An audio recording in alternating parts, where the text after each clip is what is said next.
Hello everyone and welcome back to tuition point. Previous video में हमने बात की थी मैथमेटिक्स की कि मैथ्स को हम किस तरह डिफाइन करेंगे और इसके क्या क्या एप्लीकेशन है या इम्पोर्टेंट है हमारे डेली लाइफ में। तीन चार एप्लीकेशन मैंने बताए भी थे, लेकिन साथ साथ ये भी कहा था कि नेक्स्ट हम जो भी लेक्चर या जो भी टॉपिक मैथ्स का पढ़ेंगे तो साथ साथ इसके इम्पोर्टेंस और ये कहाँ यूज़ होता है हमारे डेली लाइफ में उस पर भी बात करेंगे।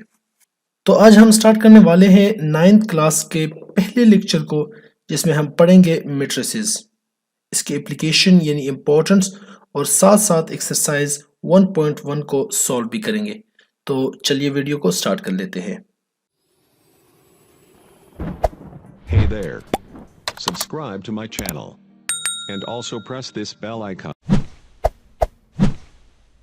मैट्रिसेस क्या है? मैट्रिसेस प्लूरल फॉर्म है लफ्ज मैट्रिक्स का, यानी एक से ज्यादा मैट्रिक्स को हम मैट्रिसेस कहते हैं। मैट्रिक्स को सबसे पहले एक मैथमेटिशियन आर्थर केली ने इंट्रोड्यूस किया था 1860 में, और ये अरे होता है यानी एक किस्म का अरेंजमेंट होता है नंबर्स का जो कि बंद होता है या इनक्लोज्ड होता है स्क्वायर ब्रैकेट्स में। इसको इस तरह भी हम लिख सकते हैं, फॉर एग्जांपल इस तरह भी एक मैट्रिक्स हो सकता है कि 1 2 3 4 6 7, ठीक है, ये भी हो सकता है। और इस तरह भी एक मैट्रिक्स हो सकता है जिसमें सिर्फ एक एलिमेंट हो, ठीक है। अब ये जो अंदर नंबर्स है, इस एक एक नंबर को क्या कहते हैं? एलिमेंट, ठीक है। अब ये जो है ये एक एलिमेंट है, ये एक एलिमेंट है, ये भी एक एलिमेंट है और ये भी एक एलिमेंट है। इसकी समझ आ गई? अब हम जाते हैं इसके एप्लीकेशंस थोड़े देखते हैं, इंपॉर्टेंस देखते हैं मैट्रिसेस के कि ये कहाँ पर यूज होता है और हमारे डेली लाइफ में ये हमारे किस काम आते हैं। मैट्रिक्स हम सिर्फ क्लास में पढ़ाते हैं, लेकिन स्टूडेंट्स को कुछ आइडिया नहीं होता कि इसके फायदे क्या है और क्यों हम उसे पढ़ते हैं या क्यों हम इसे सीखते हैं। सिर्फ यही नहीं, पूरा मैथ्स अगर हम देख ले तो सिर्फ एक्सरसाइज बोर्ड पर सॉल्व करके एग्जाम के लिए प्रिपरेशन करते हैं। टॉपिक्स क्या है, इसकी रियल लाइफ फायदे क्या है, ये नहीं बताते, जिसकी वजह से स्टूडेंट्स का इंटरेस्ट जीरो हो जाता है और कोई भी मैथ्स को समझना या सीखना नहीं चाहता। माई गोल इज के मैं आपको मैथ्स के एप्लीकेशन और इसके फायदे सब बता सकूं कि कहाँ ये यूज होता है, ताकि आप इसको सही से समझे और सीख सके, ठीक है। सबसे पहला और इम्पोर्टेंट एप्लीकेशन है इमेज प्रोसेसिंग। जब एक कंप्यूटर दो तस्वीर का कंपैरिजन करता है या नादरा में फिंगरप्रिंट की मैचिंग होती है, तो उसमें मैट्रिक्स ही अपना रोल अदा करती है। आप लोगों ने क्यूआर कोड देखा होगा, वो भी मैट्रिक्स के थ्रू काम करता है। तो जहां भी दो तस्वीर एक दूसरे से कंपेयर होते हैं तो मैट्रिक्स के थ्रू ही होते हैं, ठीक है। आजकल मोबाइल में फेस अनलॉक जो होते हैं वो भी मैट्रिक्स के थ्रू काम करते हैं। मतलब जब आप मोबाइल ओपन करते हैं तो कैमरे से आपका पिक्चर लिया जाता है और फिर वो कंपेयर करता है आपके मेमोरी में ऑलरेडी जो सेव हुआ है उस पिक्चर के साथ। अगर वो आपका पिक्चर हुआ यानी मैचिंग हो गई तो मोबाइल ओपन होगी, वरना नहीं होगी। और ये सब मैट्रिक्स की वजह से ही होता है, ठीक है। कंप्यूटर और मोबाइल के ग्राफिक्स भी मैट्रिक्स का कमाल है, यानी इसमें भी मैट्रिक्स का बहुत ज्यादा रोल होता है। सॉल्विंग लीनियर इक्वेशंस, ये एप्लीकेशन जो है इससे सिर्फ कॉम्प्लेक्स इक्वेशन हम सॉल्व कर सकते हैं, यानी कुछ ऐसे इक्वेशन होते हैं जो सॉल्व नहीं हो सकते, तो वो क्रेमर रूल्स या यूजिंग रॉ रिडक्शन के थ्रू, ये मेथड्स है। ये दोनों, ये क्या है? ये मेथड्स है जिसके थ्रू हम कॉम्प्लेक्स इक्वेशंस जो है वो सॉल्व करते हैं।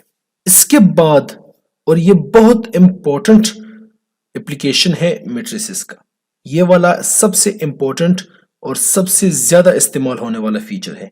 जो बंदा तस्वीर बनाता है वो उसे जरूर एडिट भी करता होगा और इस पर फिल्टर भी लगाता होगा, ठीक है। तो फोटो एडिटिंग और इस पर जो फिल्टर्स लगाए जाते हैं, मुख्तलिफ इफेक्ट्स जो लगाए जाते हैं, वो सब मैट्रिक्स के थ्रू ही पॉसिबल है। फेस ऐप बहुत फेमस ऐप है, आप सबने इस्तेमाल किया होगा इस ऐप को, जिसमें आप अपने पिक्चर डालते हो, आप उसको जवान भी बनाते हो खुद से, आप जो है उसको बूढ़ा भी बना सकते हो, लड़की भी बना सकते हो, आंखों पे जो है वो ऐनक लगा सकते हो, मोछ निकलवा सकते हो, दाढ़ी लगा सकते हो।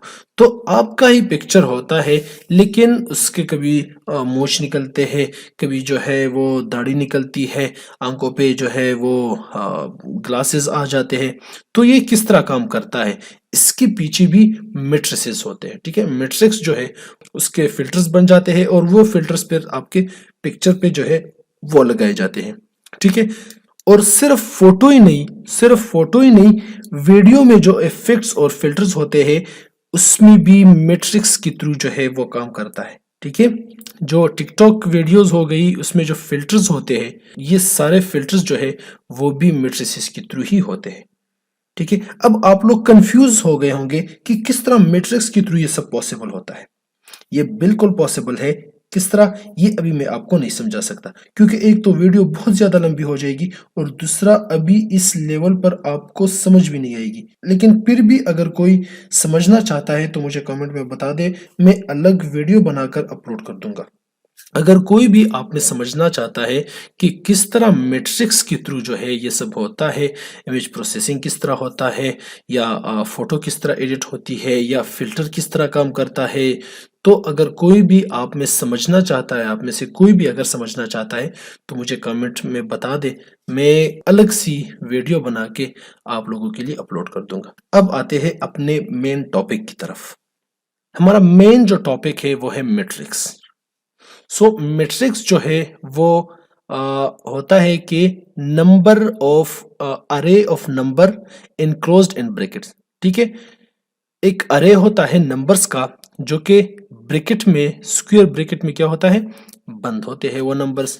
ठीक है, तो अब ये जो है इसमें हम पढ़ेंगे कॉलम्स। ठीक है, एक होता है इसमें कॉलम और एक होता है रो। जो हॉरिजेंटल होते हैं, हॉरिजेंटल फॉर एग्जांपल ये जो है ये एक रो हो गया, ये क्या हो गया, ये दूसरा रो हो गया। और जो वर्टिकल है फॉर एग्जांपल ये -2 और 5। ठीक है, ये एक कॉलम हो गया, 5 2 ये दूसरा कॉलम हो गया, 6 7 ये तीसरा कॉलम हो गया।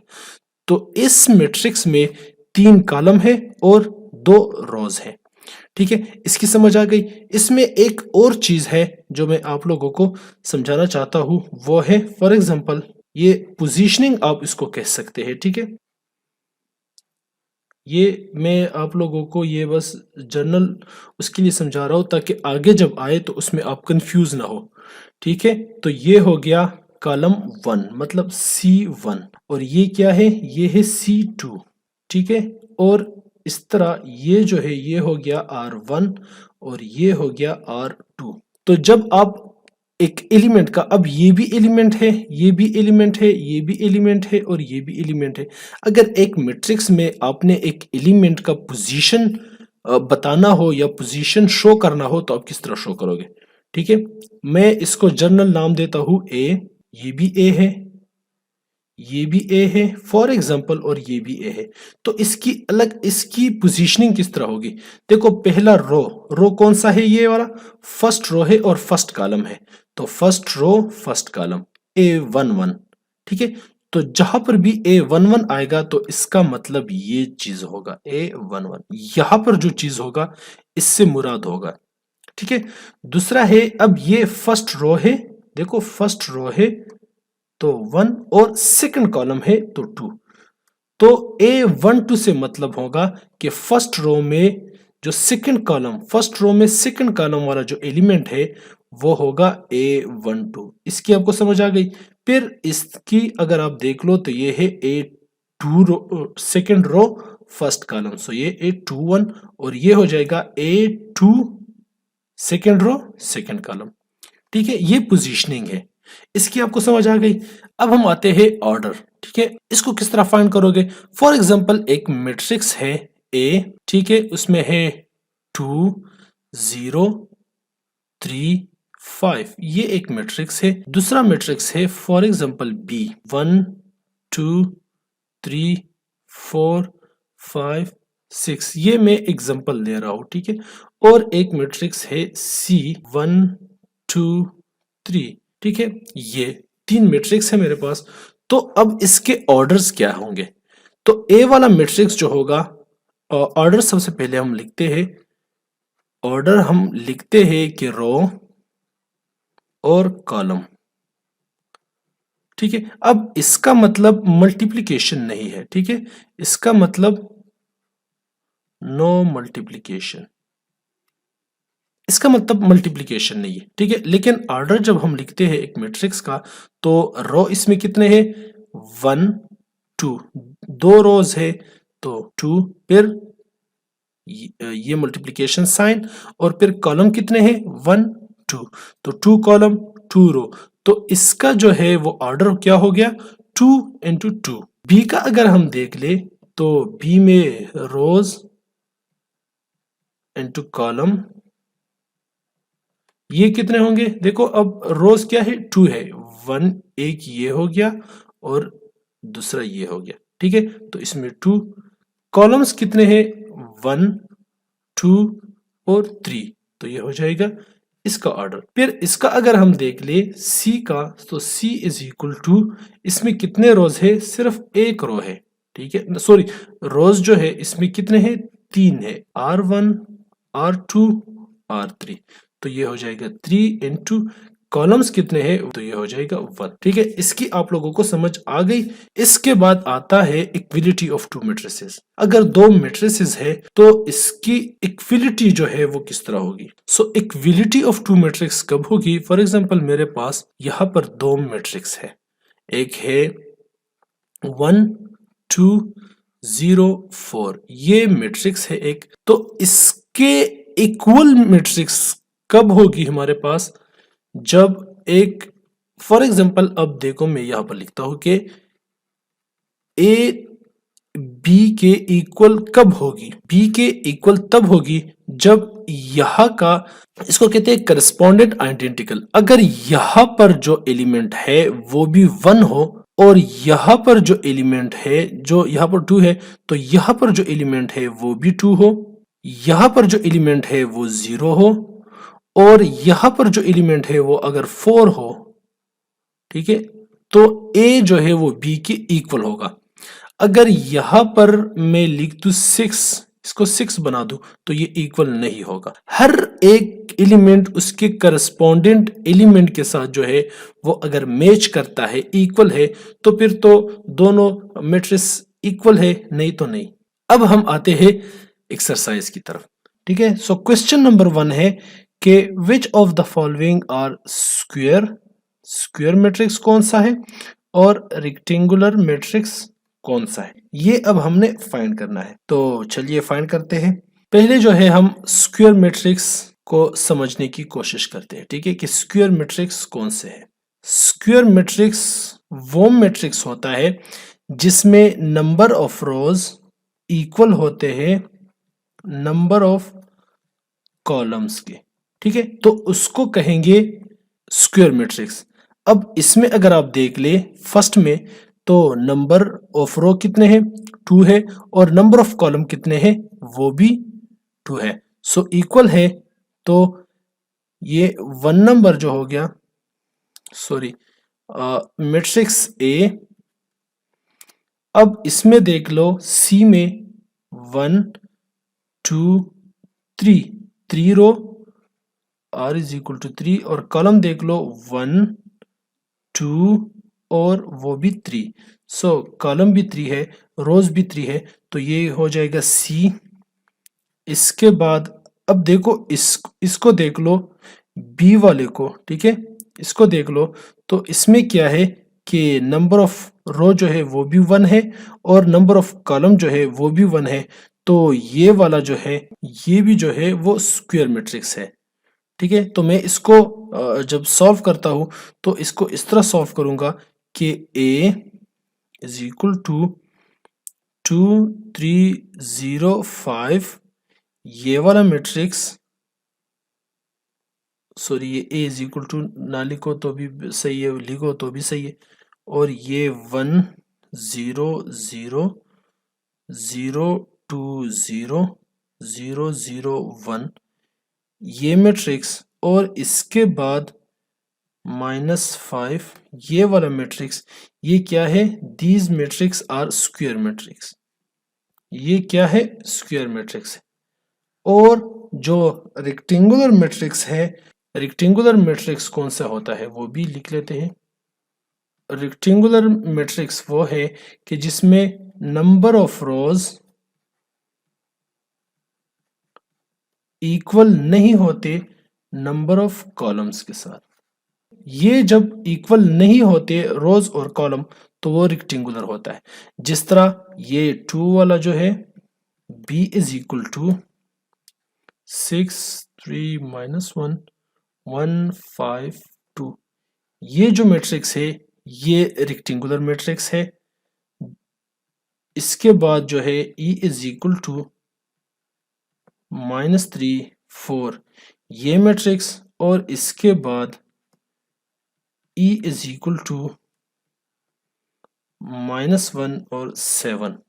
ठीक है, तो ये भी क्या हो गया? रेक्टेंगुलर मैट्रिक्स हो गया। तो इसकी समझ आ गई। अब आते हैं क्वेश्चन नंबर 2 की तरफ। क्वेश्चन नंबर 2 में कह रहा है कि list the order of the following matrix. अब इसमें हमने फाइंड करना है ऑर्डर। ठीक है, ऑर्डर अभी मैंने आप लोगों को समझाया कि ऑर्डर ऑफ मैट्रिक्स क्या होता है। Number of rose, number of रोज और नंबर ऑफ कॉलम्स। ठीक है, तो सबसे पहले इस नंबर 1 के फाइंड करते हैं। इसका ऑर्डर क्या है? Order of matrix A, order of matrix A is equal to, इसमें रोज कितने हैं? एक रो ये हो गया और एक रो ये हो गया, सो 2 रोज। देखो इसका जो ये मल्टीप्लिकेशन का जो साइन है यहाँ पर, इसका मतलब जो है वो मल्टीप्लाई नहीं है। ठीक है, यहाँ पर हम लिखते हैं ना कि 2 × 1 या 2 × 2, तो इसका मतलब जो है ये मल्टीप्लिकेशन नहीं है। ठीक है, तो इसका मतलब जो है ये बिल्कुल मल्टीप्लिकेशन नहीं है। इसका मतलब जो है ये मल्टीप्लिकेशन नहीं है। ठीक है, इसकी आपको समझ आ जानी चाहिए। सो इसमें कॉलम्स कितने हैं? 1 2 3, तो ये हो जाएंगे 2 × 3। फिर आते हैं दूसरे वाले मैट्रिक्स की तरफ, वो है बी। ठीक है, so order of matrix B, order of matrix B, तो ये क्या होगा? अब देखो इसमें एक कॉलम है और एक रो है, सो 1 रो इंटू 1 कॉलम। ठीक है, अब है मैट्रिक्स नंबर 3 ये वाला, सो इसका ऑर्डर हम लिखते हैं ऑर्डर ऑफ मैट्रिक्स सी। तो इसमें रोज, नंबर ऑफ रोज कितने हैं? 1 2, तो ये हो जाएगा 2, फिर इनटू कॉलम्स कितने हैं? 1 2 3, तो ये हो जाएगा 3। ठीक है, सेम इसी तरह नंबर 4, इसका ऑर्डर जो है ऑर्डर ऑफ मैट्रिक्स एफ। ठीक है, तो वो कितना है? अब इसमें रोज कितने हैं? 1 2 3, 3 रोज है, तो इसको 3 इंटू कॉलम्स कितने हैं? 2, तो ये हो जाएगा 2। और इसके बाद जो 5 नंबर पर है वो है मैट्रिक्स ई, और इसका जो ऑर्डर है वो है 1 रो, क्योंकि रो 1 है और कॉलम 2 है, सो 1 इंटू 2। और जो लास्ट वन है 6th वन, तो उसका ऑर्डर जो है वो क्या है? अब इसमें 3 रो एंड 3 कॉलम्स है। ठीक है, सो 3 रोज एंड 3 कॉलम्स। इसके बाद है क्वेश्चन नंबर 3। अब क्वेश्चन नंबर 3 में जो है एक मैट्रिक्स दिया है, ए मैट्रिक्स। ठीक है, और इसमें जो है अब ये बता रहा है कि गिव द फॉलोइंग एलिमेंट्स, के इसमें जो एलिमेंट्स हमें दिए हैं A12 A22 A23 A43, जो मैंने अभी आपको बताया पोजीशनिंग जो है वो पोजीशनिंग बता रहा है, तो चलिए उसको भी सॉल्व करते हैं। सबसे पहला है A12, ठीक है। इस मैट्रिक्स में ये जो A12 है तो इसका मतलब ये है कि फर्स्ट रो में सेकंड कॉलम, तो देखो फर्स्ट रो में सेकंड कॉलम, ये सेकंड कॉलम हो गया, ये फर्स्ट रो, तो ये बन जाता है 2, तो इसको मैं लिखता हूं 2। फिर है A23, इसका इसकी बारी है A23। A23 का मतलब है कि सेकेंड रो थर्ड कॉलम, तो सेकेंड रो ये हो गया, थर्ड कॉलम जो है वो ये हो गया, तो ये हो गया 0। इसके बाद है A32, A32 इसका मतलब है कि third row second column, so third row आ गया ये, सेकंड कॉलम जो है वो आ गया ये, तो इससे आता है 1। इसके बाद है A43, ठीक है। सो A43 4 नंबर रो और 3 नंबर कॉलम, इससे बनता है ये, तो ये हो गया 6। इसके बाद है A13, ठीक है। सो 1 नंबर रो और थर्ड नंबर कॉलम, तो first row third number column, तो ये आ जाएगा -4।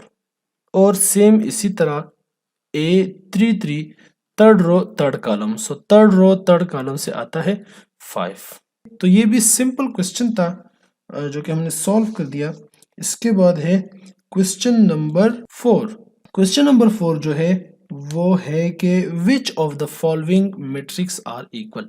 अब देखो इसमें इक्वल कौन कौन से है, पहले जो है हम इन दोनों को पहले सॉल्व करेंगे। अब देखो यहाँ पर 1+1 है, 3+2 है और 2+1 है, तो पहले इसको हम सॉल्व करते हैं। ये A हो गया, ये B हो गया, यहाँ पर मैं नीचे लिखता हूँ C ताकि जल्दी जल्दी हो सके। तो ये क्या है, 1+1 से आता है 2, फिर जो है 3+2 से आता है 5, 4 और 2+1 से आता है 3। फिर जो है यहाँ पर D जो है वो है कि 2, 4+1 से आता है 5 और 1 3।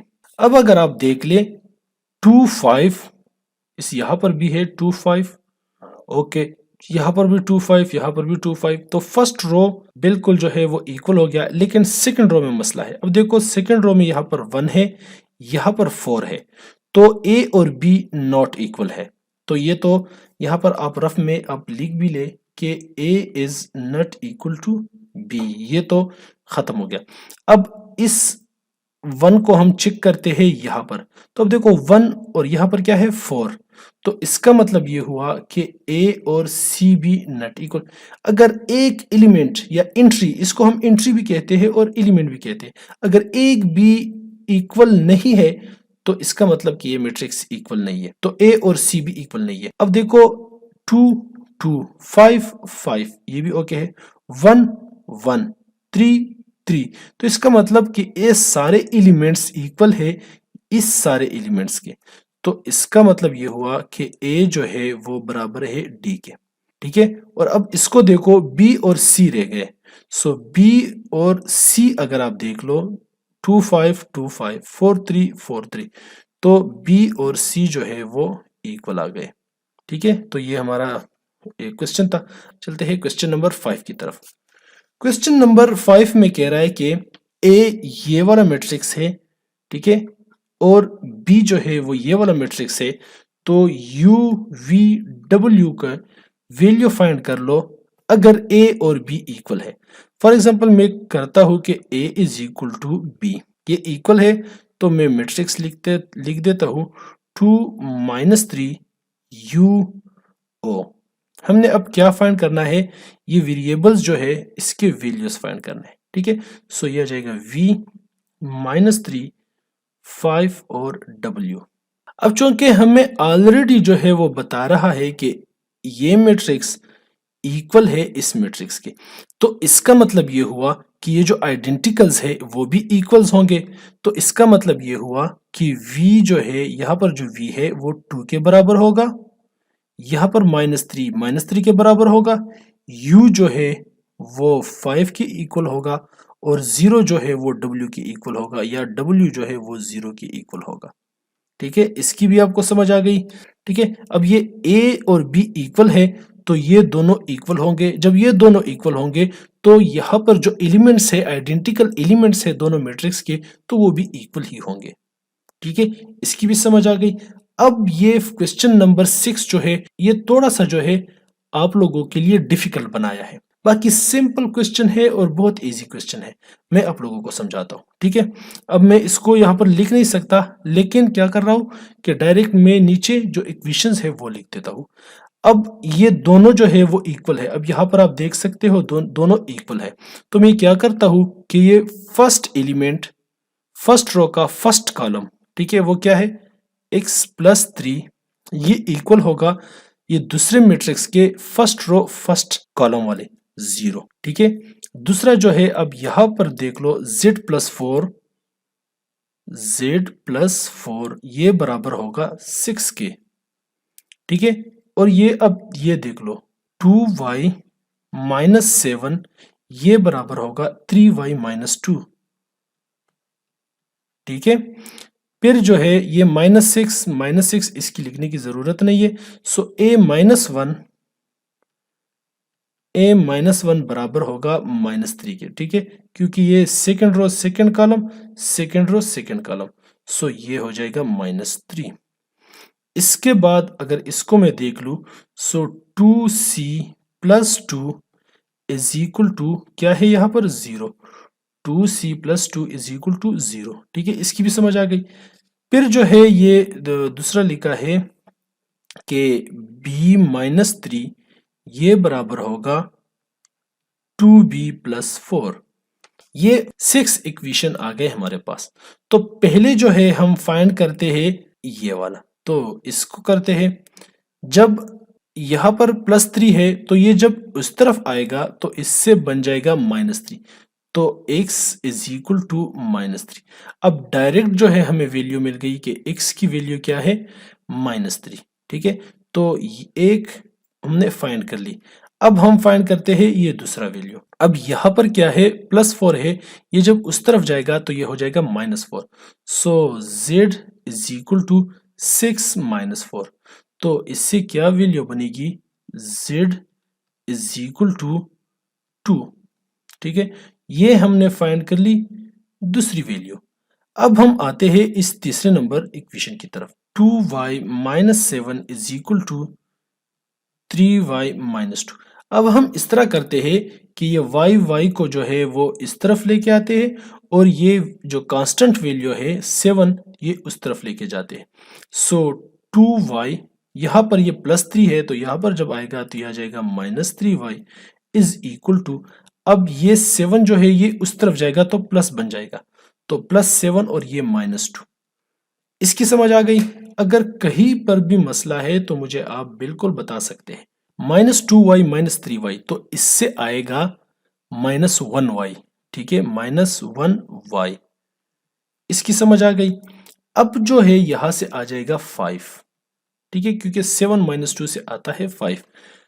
अब अगर आप देख ले तो यहां पर है -y इज इक्वल टू 5, लेकिन हमें यहां पर माइनस नहीं चाहिए, तो हम क्या करेंगे कि -1 पे इसको डिवाइड करेंगे या -1 के साथ इसको मल्टीप्लाई करेंगे। ठीक है, तो जब -1 के साथ मल्टीप्लाई होगा तो ये क्या हो जाएगा। अब देखो ये मैं यहाँ पर लिखता हूँ, ये मैं इसलिए स्टेप ज्यादा कर रहा हूँ ताकि आप लोगों को सही से समझ आ सके। इसको मैं मल्टीप्लाई करता हूँ -1 के साथ, तो दोनों तरफ में -1 मल्टीप्लाई कर लूंगा।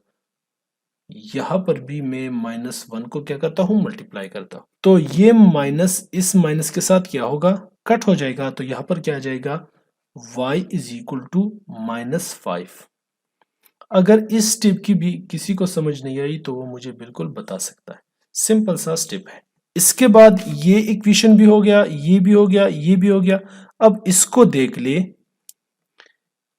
a-1 इज इक्वल टू -3, तो इस माइनस को मैं उस तरफ लेके जाता हूं। सो a इज इक्वल टू -3 + 1 जब इस तरफ आएगा, याद रखे अगर आपने इस तरफ लेके आना है तो ये माइनस जो होगा वो प्लस होगा, और अगर प्लस है तो वो माइनस होगा। अगर मल्टीप्लाई है तो वो डिवाइड होगा, और डिवाइड है तो मल्टीप्लाई होगा, ठीक है। तो इससे अब आया -2, so a is equal to -2, a की वैल्यू भी फाइंड हो गई, 2c plus 2 is equal to 0। तो अब ये करते हैं कि 2c को छोड़ देते हैं और 2 उस तरफ शिफ्ट कर देते हैं, तो इससे आ जाएगा -2। अब यहां पर मैंने कहा कि इसको अगर यहां पर लेके आना है तो डिवाइड करेंगे, या इस तरह भी कर सकते हैं कि यहां पर भी 2 पे डिवाइड कर लो और यहां पर भी 2 पे डिवाइड कर लो, तो ये इसके साथ कैंसल आउट, और यहां पर आ जाएगा c is equal to -2 divide by 2 से आ जाएगा -1। तो ये आ जाएगा c की वैल्यू, और सेम इसी तरह इसकी भी हम फाइंड कर सकते हैं कि b -3 is equal to 2b plus 4, ठीक है। तो ये जो वेरिएबल है जिसके साथ b लिखा है वो हम इस तरफ शिफ्ट करेंगे, और ये जो कांस्टेंट है ये इस तरफ शिफ्ट होगा। तो क्या होगा कि b माइनस, क्योंकि यहाँ पर +2b है तो ये -2b हो जाएगा, इज इक्वल टू, अब ये +4 है और ये -3 जब इस तरफ शिफ्ट होगा तो ये +3 हो जाएगा, ठीक है। तो अब इससे क्या होगा कि -b, क्योंकि -2b प्लस b, तो ये इससे आता है -b इज इक्वल टू, अब ये भी मत कहना कि हमें ये सिंपल एडिशन है कि हमें ये एडिशन भी नहीं आती, ठीक है, ये आपको आना चाहिए। सो -b इज इक्वल टू, खैर है अगर किसी को फिर भी नहीं आती तो मुझे बता दे, मैं आपको समझा दूंगा। तो इससे आता है 7। अब यहाँ पर माइनस है, यहाँ पर प्लस है, ठीक है। अगर यहाँ से आपने माइनस हटाना है तो यहाँ पर माइनस मल्टीप्लाई करोगे। सो मैं इस तरह करता हूँ कि मैं ये माइनस हटा देता हूँ, तो यहाँ पर माइनस मल्टीप्लाई करूंगा। तो मैंने ये माइनस हटा दिया, इज इक्वल टू, यहाँ पर एक प्लस है, और अगर इसके साथ मैं -1 को मल्टीप्लाई कर लूँ तो इससे आंसर जो है वो -7 आ जाएगा। तो ये जो है हमने वैल्यूज फाइंड कर लिए जो भी हमसे वहां पर पूछे गए थे। ए की वैल्यू भी हमने फाइंड कर दी, बी की, सी की, एक्स, वाई और सी की। क्वेश्चन नंबर 7 में लिखा है कि solve the following equation for A B C D. Same इसी तरह है, दो मैट्रिक्स दिए हैं और दोनों मैट्रिक्स जो है वो इक्वल है, ठीक है। ये मैट्रिक्स भी, ये मैट्रिक्स इस मैट्रिक्स के इक्वल है, ठीक है। तो इसका मतलब ये हुआ, मैं डायरेक्ट जो है वो सॉल्व करता हूं। ये अब इससे थोड़ा सा ट्रिकी क्वेश्चन है और थोड़ा सा मुश्किल है, तो इसको हम सॉल्व करते हैं। चलिए स्टार्ट कर लेते हैं। फर्स्ट इक्वेशन आता है, इससे भी 4 इक्वेशन आएंगे। तो फर्स्ट इक्वेशन जो है वो आया a plus B is equal to, इसका ये वाला इक्वल है, सो -1। दूसरा इक्वेशन है b plus 2c is equal to 4। तीसरा है 2c plus d is equal to 8। और चौथा है 2a minus d is equal to 0, ठीक है। ये 4 इक्वेशन जो है हमारे पास आ गए। अब हमने इसको करना है सॉल्व। अब अगर आप गौर कर लें कि इसको भी नहीं सॉल्व कर सकते, इसको भी नहीं सॉल्व कर सकते, क्योंकि इसमें भी 2 वेरिएबल है, इसमें भी 2 वेरिएबल है, इसमें भी 2 वेरिएबल है और इसमें भी 2 वेरिएबल है, ठीक है। तो हम इसको इस तरह करेंगे कि ये जो फर्स्ट इक्वेशन है इसको इस सेकंड इक्वेशन से क्या करेंगे, सब्ट्रैक्ट करेंगे। तो मैं इस तरह करता हूं कि subtract equation 1 from equation number 2, ठीक है। इक्वेशन 2 से मैं सब्ट्रैक्ट करता हूं, तो मैं यहां पर लिखूंगा b plus 2c is equal to 4, ठीक है। अब सब्ट्रैक्शन जो है आपको आनी चाहिए अलजेब्रा की, तो उसमें यह होता है कि जो भी वेरिएबल होता है उस वेरिएबल के नीचे आपने वो वेरिएबल लिखना है, ठीक है। अब यहाँ पर क्या है कि b, तो ये क्या है, प्लस b है, ठीक है। तो मैं यहाँ पर लिखता हूँ प्लस b और प्लस a, क्योंकि यहाँ पर c है तो मैं प्लस a को यहाँ पर लिखता हूँ, ठीक है। ये भी हो गया प्लस, क्योंकि प्लस a है, और इक्वल कांस्टेंट जो है आपने सही लिखने हैं, ठीक है। तो कांस्टेंट यहाँ पर है -1। अब चूंकि आपने इसको करना है सब्ट्रैक्ट, तो सब्ट्रैक्शन में आपने ये अलजेब्रा की एडिशन है, एडिशन एंड सब्ट्रैक्शन, ठीक है। तो जब आप इसको क्या करोगे, सब्ट्रैक्ट करोगे तो ये जो नीचे साइन है ये साइन चेंज होंगे, ये हो जाएगा माइनस, ये भी हो जाएगा माइनस और ये हो जाएगा प्लस। ठीक है, तो यहां पर आ जाएगा माइनस ए। यहां पर अब देखो, यहां पर प्लस बी है, यहां पर माइनस बी है, तो ये हो जाएगा जीरो। ठीक है, प्लस जीरो। और यहां पर आ जाएगा प्लस 2c और ये आ जाएगा प्लस 5, क्योंकि प्लस 4 प्लस 1 तो इससे आ जाएगा 5। अब ये मेरे पास एक और इक्वेशन आया। ठीक है, इसको मैं नाम देता हूं इक्वेशन नंबर 5। अब मैं ये करता हूं कि ये दोनों इक्वेशंस जो है मैं ऐड करता हूं। ऐड मैंने क्यों करना है, देखो यहां पर प्लस डी है, यहां पर माइनस डी है, तो प्लस डी और माइनस डी जब ऐड होंगे तो इससे आएगा जीरो, तो ये एक वेरिएबल जो है ये खत्म हो जाएगा। ठीक है, तो मैं करता हूं कि ऐड इक्वेशन 3 एंड 4। ठीक है, तो ये मैं ऐड करता हूं, so 2c plus D is equal to 8। अब यहां पर a नहीं है तो मैं a को यहां पर लिखता हूं 2a प्लस 2a है और माइनस डी, यहां पर minus D is equal to 0। ठीक है, तो चूंकि मैंने अब एडिशन करनी है तो एडिशन में साइन चेंज नहीं होंगे। ठीक है, तो ये हो जाएगा कैंसल और यहां पर आ जाएगा 2a plus 2c is equal to 8। ये यहां तक आ गया। ठीक है, अब इसको अगर मैं 2 पे डिवाइड कर लूं, बोथ साइड में 2 पे डिवाइड कर लूं, तो चलिए डिवाइड करते हैं। 2a plus 2c is equal to 8 मैं 2 पे डिवाइड करता हूं। ठीक है, तो इससे क्या होगा कि 2a divide by 2 plus 2c divide by 2, क्योंकि ये 2 इसके साथ भी डिवाइड है और इसके साथ भी डिवाइड है, और 8 डिवाइड बाई 2, तो ये इसके साथ कैंसिल होगा, ये इसके साथ कैंसिल होगा, तो इससे क्या बनेगा a plus C is equal to 4 और ये आ जाएगा हमारा इक्वेशन नंबर 6। ठीक है, ये अब आ गया हमारा इक्वेशन नंबर 6। अब हमने करना है कि इक्वेशन 5 और 6 को ऐड करना है। ठीक है, ऐड इक्वेशन 5 एंड इक्वेशन 6, ये दोनों हमने अब ऐड करने हैं। सो इक्वेशन नंबर 5 जो है वो आया minus A plus 2c is equal to 5 और 6 नंबर जो इक्वेशन है वो है a plus C is equal to 4। हमने यहाँ पर एडिशन क्यों की, क्योंकि हमने एक चीज को खत्म करना है, तो माइनस और प्लस यहाँ पर खत्म होगा और इससे आ जाएगा 3c, तो ये आ जाएगी अब 9। और इसको मैं इस तरह लिख सकता हूं कि 3 को मैं यहाँ पर मल्टीप्लाई है तो यहाँ पर डिवाइड होगा, तो क्या हो जाएगा c is equal to 9 divide by 3 और इज इक्वल टू 3, तो c की वैल्यू 3 आ गई। ठीक है, तो अब हमने इस तरह इक्वेशन फाइंड करनी है जिसमें सिर्फ जो है वो c के अलावा एक वेरिएबल हो। ठीक है, तो अगर मैं ये वैल्यू क्वेश्चन नंबर 6 में पुट कर लूं, ये 3 की वैल्यू यहां पर जो ये c की वैल्यू आ गई, तो इसको मैं करता हूं पुट c, पुट वैल्यू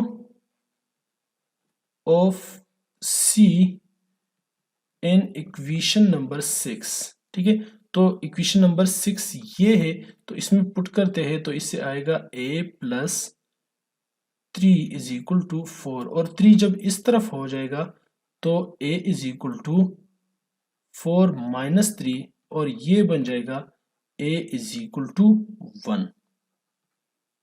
तो a की वैल्यू भी मालूम हो गई, c की वैल्यू भी मालूम हो गई। ठीक है, अब हमने बाकी के वैल्यू भी फाइंड करने हैं। तो अगर मैं a की वैल्यू इक्वेशन नंबर 1 में पुट कर लूं, ठीक है, इक्वेशन नंबर 1 आप देख ले, वो है कि a plus B is equal to minus 1, तो मैंने a की वैल्यू यहां पर पुट करनी है, तो 1 plus B is equal to minus 1, तो इससे आएगा b इज इक्वल टू -1 और ये +1 भी उस तरफ जाएगा तो माइनस हो जाएगा और इससे आ जाएगा -2। सो b की वैल्यू भी फाइंड हो गई। अब हमने a b c की वैल्यू फाइंड कर दी। अब हमने फाइंड करना है d की वैल्यू।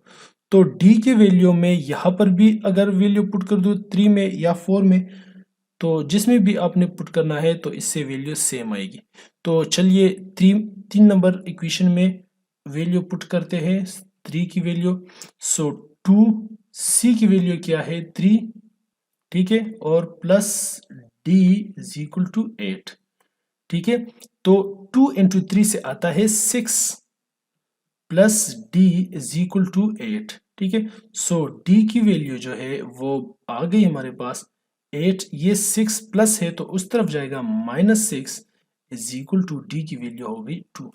a की वैल्यू भी फाइंड हो गई 1, ठीक है। इसके अलावा b की वैल्यू -2, c की वैल्यू 3 और d की वैल्यू 2। अगर ये वैल्यूज मैं यहां पर पुट कर देता हूं तो इससे यही मैट्रिक्स आएगा। तो इस तरह जो है आपको क्वेश्चन आएंगे, लेकिन आपने बिल्कुल कंफ्यूज नहीं होना। आपने ये नहीं कहना कि ये तो बहुत सख्त क्वेश्चन है, ये तो मैं नहीं कर सकता। हर एक क्वेश्चन जो है वो इसी तरह ही होता है जिस तरह हमने ये क्वेश्चन नंबर 7 किया, ठीक है। पहले क्वेश्चन थोड़ा इजी था, फिर दूसरा क्वेश्चन इजी था, तीसरा था, लेकिन आहिस्ता आहिस्ता क्वेश्चन जो है वो अपग्रेड होते हैं। तो आपने भी आहिस्ता आहिस्ता अपग्रेड होना है।